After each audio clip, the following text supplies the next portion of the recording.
Hello and welcome to the session on cylinder and cylinder heads. In this session we will discuss on cylinders and types of cylinders.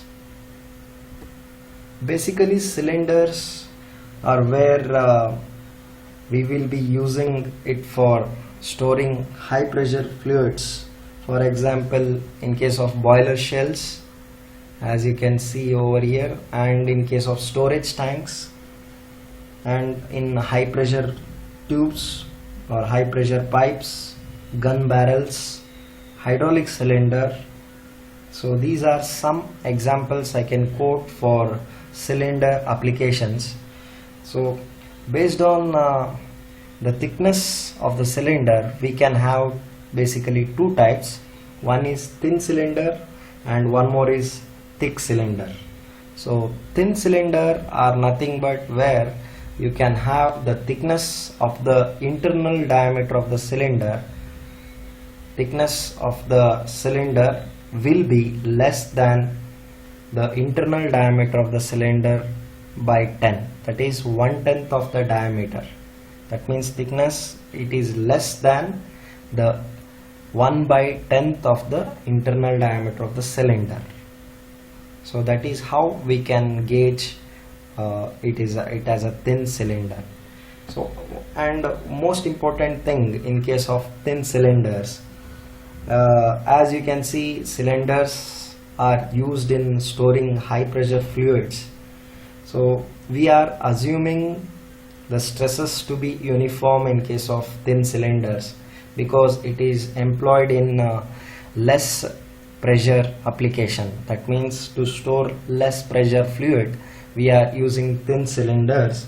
So for example, low pressure pipes, low pressure tubes, storage tank, and somewhat extent boiler shells we are using in thin cylinders. And since the pressure stored in this case is low, we can assume it as stresses are uniform in this case, uniformly distributed around the cylinder wall. Due to the internal pressure, we can have two types of stresses in this case. So one is the longitudinal stress and one more is circumferential stress.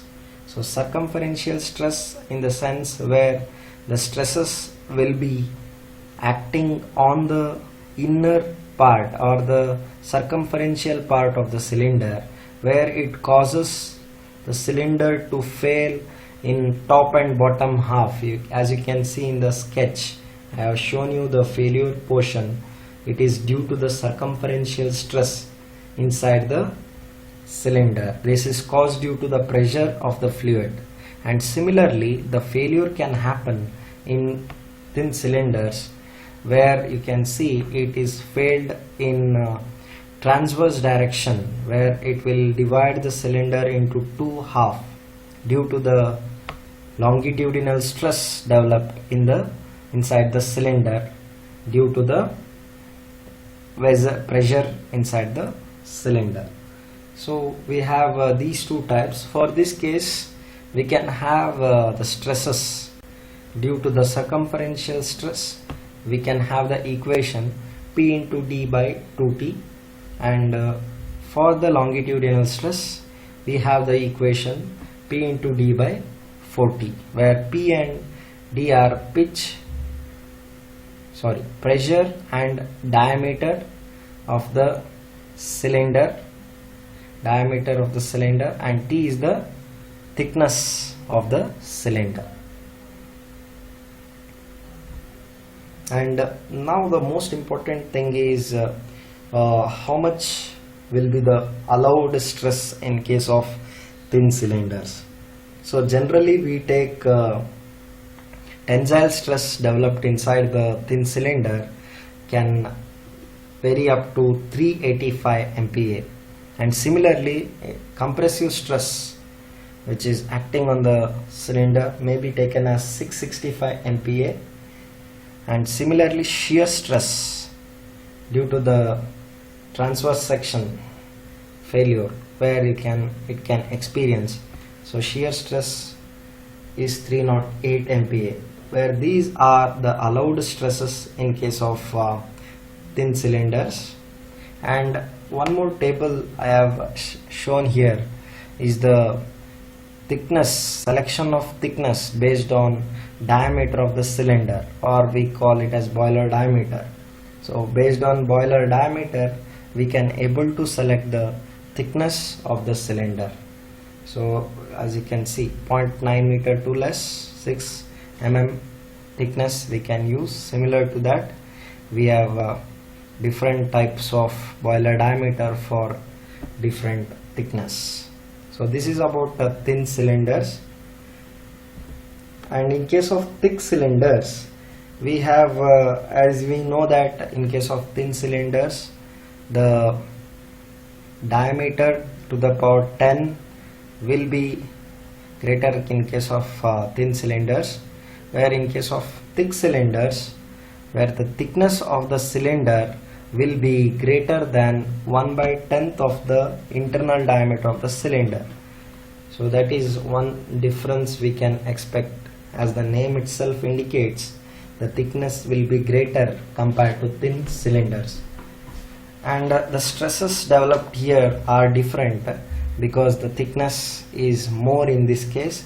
So we have one more additional stress, that is radial stress, which will be developed inside the cylinder. That means as you can see in this case, I have given the portion of a thick cylindrical shell with where you can see the pressure distribution P along the direction, which is along the circumference of the cylinder walls. You can see pressure will be developed, and also you can see that the area which is considered as dx, which is the small elemental area considered for deriving the stress equations. And in this case we have similarly to the thin cylinders, we have three types in this case. One is radial compressive stress developed due to the thickness is more, so thereby the stresses will be also developed on the thickness of the cylinder. So since in thin cylinders radial stress are very much less compared to thick cylinders, that's why here the radial stress will be not neglected. So this will be opposite in nature to the pressure. For that reason it is negative. So there are three types of stresses developed in case of thick cylinders. One is radial compressive stress, and one more is tangential stress, and one more is longitudinal stress.